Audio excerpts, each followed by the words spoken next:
This week on The Gen Z Show. We commemorate the lives of three of the most influential people in modern society. Celebrating the launch of the James E. Webb Space Telescope. An unprecedented and devastating fire sweeps through Colorado, destroying over 1,000 homes and being put out by a thick blanket of snow. And we celebrate New Year's traditions from around the world. All of this and more coming up on The Gen Z Show. I'm Clark. And I'm Avi. And we're back being your Gen Z hosts. Sorry about the 2-week break for the holidays, but we're back and this is Gen Z's recap for the week of December 26, 2021. And we have a ton on the agenda for this week's show, so let's hop right into our first segment. News and current events. This week, we witnessed the unfortunate loss of three of some of the most influential people in today's modern society. Desmond Tutu, Betty White, and John Madden. Each of these individuals had a massive impact on millions of lives, and today we take this small opportunity to remember each one of them. Desmond Tutu is an esteemed theologian, activist, and Nobel Peace Prize winner. He was born in 1931 in South Africa and showed great diligence and interest in education from a young age. In 1954, he graduated from the University of South Africa. During his time in university, he studied theology, and 6 years after graduating, he became an ordained priest. In the following years, he furthered his education, traveling to England to earn a master's degree in theology. After this, he became Bishop of Lesotho, and in 1978, he became the first Black General Secretary of the South African Council of Churches. In the following years, Tutu continued to grow his education, becoming an honorary doctor of a number of leading universities in the USA, Britain, and Germany. Throughout his life and career, Desmond Tutu fought for equality and equity and was a monumental figure in the anti-apartheid movement. He claimed that his objective as an activist was to formulate South Africa into a, quote, democratic and just society without racial divisions, end quote. In 1984, Tutu won the Nobel Peace Prize for his activism and brave pursuit of equality.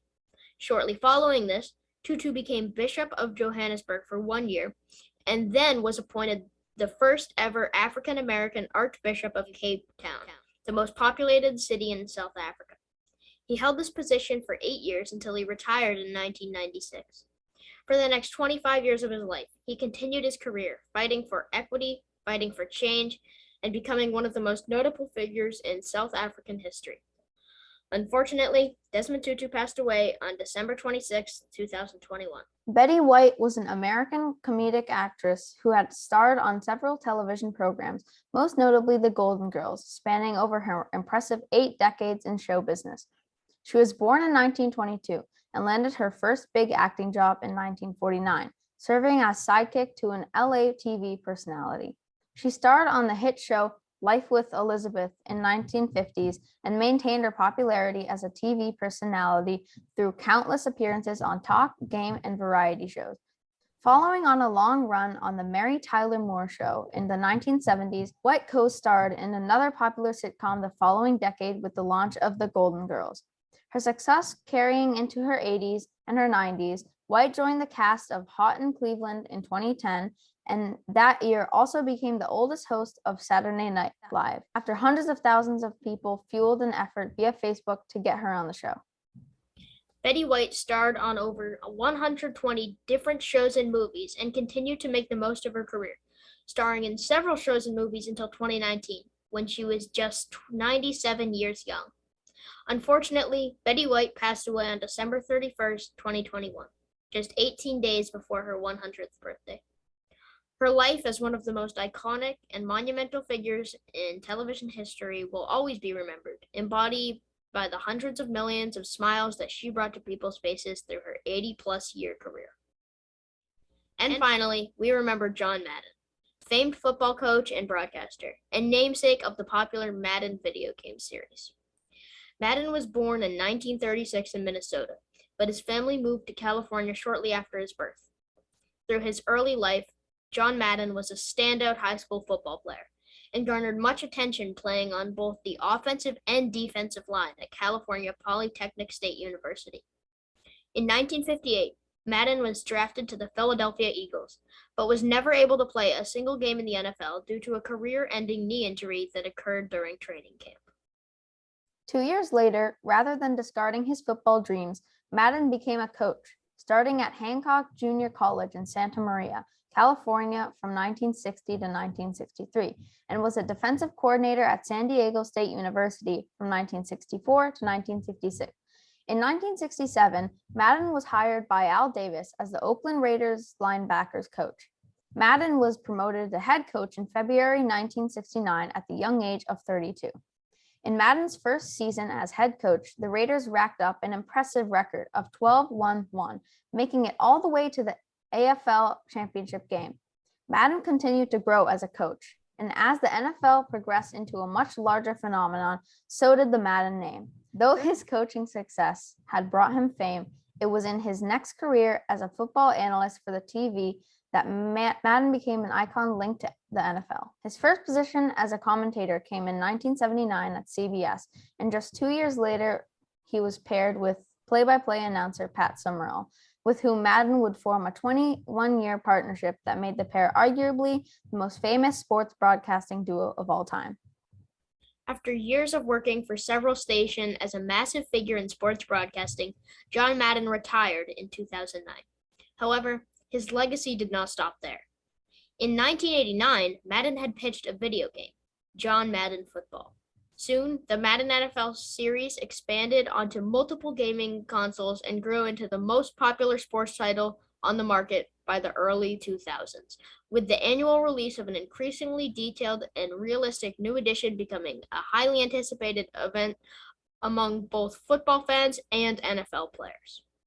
As a result of its massive popularity, the video game helped to significantly increase football's global audience and, in turn, Madden's fame. Sadly, on December 28, 2021, John Madden passed away, leaving his legacy to live on forever through his several careers in the Madden NFL video game. And now, let's transition into some exciting news in the world of space exploration and technology. The James E. Webb Space Telescope is an orbiting infrared observatory that will extend the discoveries of its predecessor, the Hubble Space Telescope, with longer wavelength coverage and greatly improved sensitivity. The Webb telescope will have the ability to look much closer to the beginning of time and to hunt for the unobserved formation of the first galaxies, as well as to look inside dust clouds where stars and planetary systems are forming today. The telescope, which was launched on January 24, 2021, is a massive 13,000-pound or 6,200-kilogram machine that will take detailed images in space and transmit them back to Earth so that scientists and experts can study them. The Webb telescope was formerly known as the Next Generation Space Telescope, but it was renamed in September 2002 after former NASA administrator James Webb. The Webb is a collaboration of combined efforts by NASA, the European Space Agency, and the Canadian Space Agency. The telescope has been in the works for over 20 years. The telescope contains several impressive technologies, including the primary mirror, which is made up of 18 separate segments that unfold and adjust to shape after launch. The mirrors are made of ultra-lightweight beryllium, coated in gold. Webb's biggest feature is a tennis court-sized 5-layer sunshield that attenuates heat from the sun more than 1 million times. The telescope's instruments, cameras, and spectrometers have detectors that are easily able to record extremely faint signals. One instrument has programmable microshutters which enable observation of up to 100 objects simultaneously.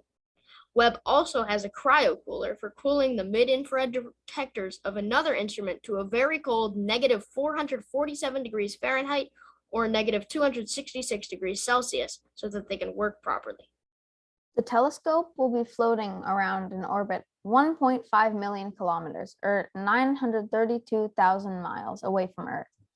It will circle this orbit for 5 to 10 years, collecting incredible amounts of information and data for scientists and astronomers to analyze. And now, for the final section of this week's news and current events, let's talk about the devastating fires that have wreaked havoc in Colorado this past week. In Colorado, specifically the Boulder County region of the state, over 1,000 homes have been destroyed by a fire that started on December 29th. The fire grew quickly as high winds whipped through the Front Range in Colorado, forcing tens of thousands of residents from their homes. In Superior, Colorado alone, over 580 homes have been destroyed, along with a large hotel and shopping center. 80 to 100-mile-per-hour winds, with gusts in the state as high as 115 miles per hour, fed the wildfires that injured at least 6 people and forced the evacuation of Superior and Louisville, near Boulder. The fire burned over 1,600 acres, or about 650 hectares of land, but luckily the fire was put out quickly by both firefighters and a thick blanket of snow. Just a day after the fire started, 10 inches of snow fell on Boulder County and regions across the state, suffocating the fires and rescuing thousands of people from what could have been much more of a disaster from what the fire already was. As of right now, no casualties have been reported by officials in the state, but unfortunately, 2 people are currently missing and presumed deceased. However, a lucky snowfall and quick thinking on the part of authorities prevented the fire from escalating into one that could have potentially killed hundreds. And on that note, let's move on to this week's anniversary of historic events.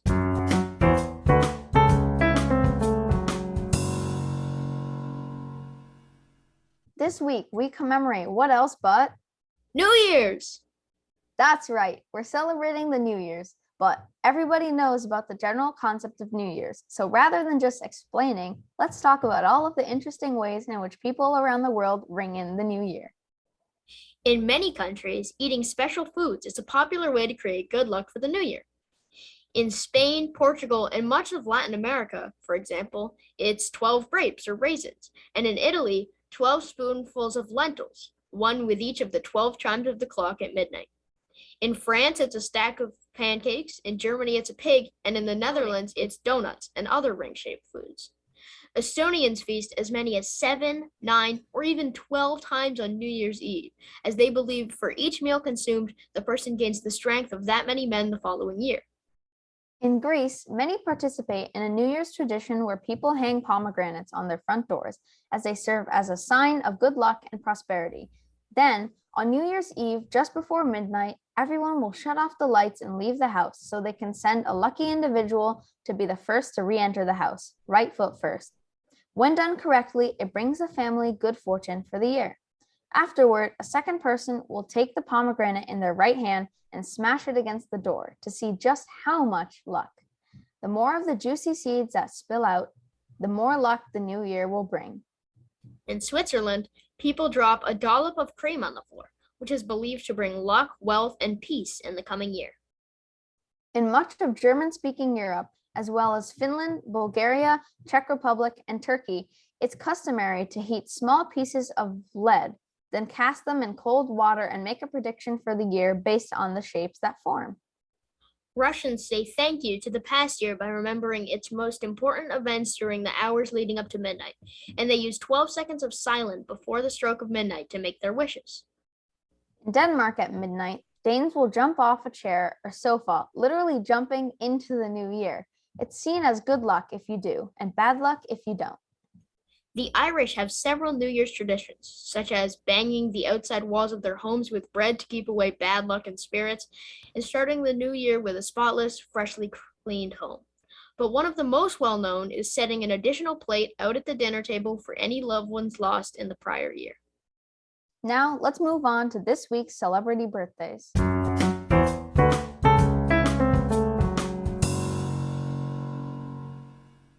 Drummer Lars Ulrich of Metallica turned 58 on December 26th. Actor Timothée Chalamet turned 26 on December 27th. Singer John Legend turned 43 on December 28th. Actor Michael Cudlitz turned 57 on December 29th. TV host Sean Hannity turned 60 on December 30th. Musician Drew Taggart turned 32 on December 31st. Actor Eden Regal turned 41 on January 1st. Gamer and Twitch streamer T-Few turned 24 on January 2nd. And now, let's see if you can spot the fake story.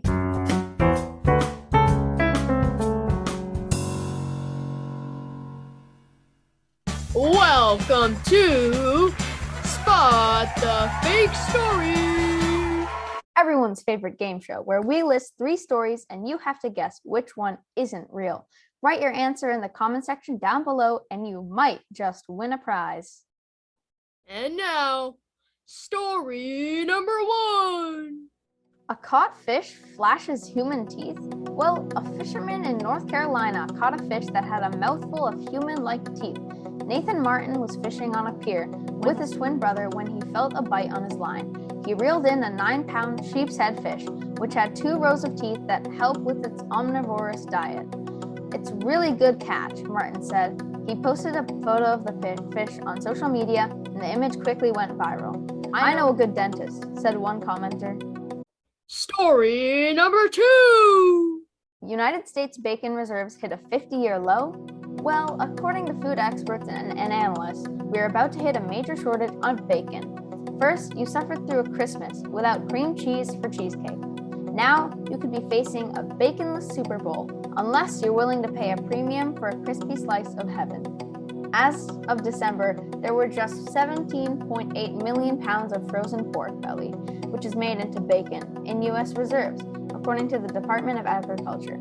That might seem like a lot of bacon, but it's actually the lowest level since record-keeping began in January 1957. According to officials in the Department of Agriculture, quote, "There are literally not enough pigs going to the market," end quote. Pig farmers are actually, quote, "producing more pigs than ever, yet our reserves are still depleting," says Rich Deaton on Ohio's Agriculture Administration. And finally, story number 3. A robot made for social interactions is helping students in England? Well, as it turns out, students with autism at a school in England have an unusual helper, a robot named Pepper. Pepper has been working hard, participating in activities with students aged 12 to 19 and increasing their capacity for social interactions. The robot dances and tells stories to help relax students, and when Pepper meets a new student, it asks how they're feeling and recommends an activity based on their response. Teachers at the school claim that students have been dancing and laughing at Pepper's clever jokes, and those who used to struggle now socialize substantially more with their peers. And there you have it for Spot the Fake Story. Tell us in the comments down below what you think the fake story is, and we hope to see you next week on Spot the Fake Story. Now, let's do some movie and book recommendations.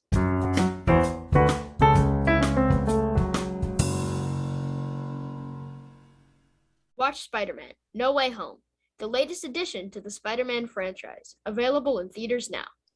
Celebrate 20 years of Harry Potter by watching the Harry Potter 20th Anniversary Reunion, Return to Hogwarts, currently streaming exclusively on HBO Max. Watch Disney's Encanto, a new animated film located in the mountains of Colombia, available on Disney+, Apple TV, YouTube TV, Vudu, and in theaters now. Read Picasso, an award-winning graphic novel by Remy Lay.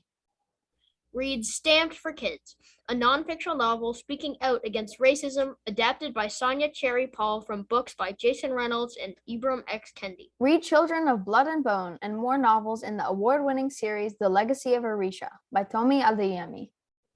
And finally, read The Beatrice Prophecy, a fantasy novel by award-winning author Kate DiCamillo and illustrated by Sophie Blackle. And now, let's finish up the episode with our picks for this week's Gen Z Star of the Week.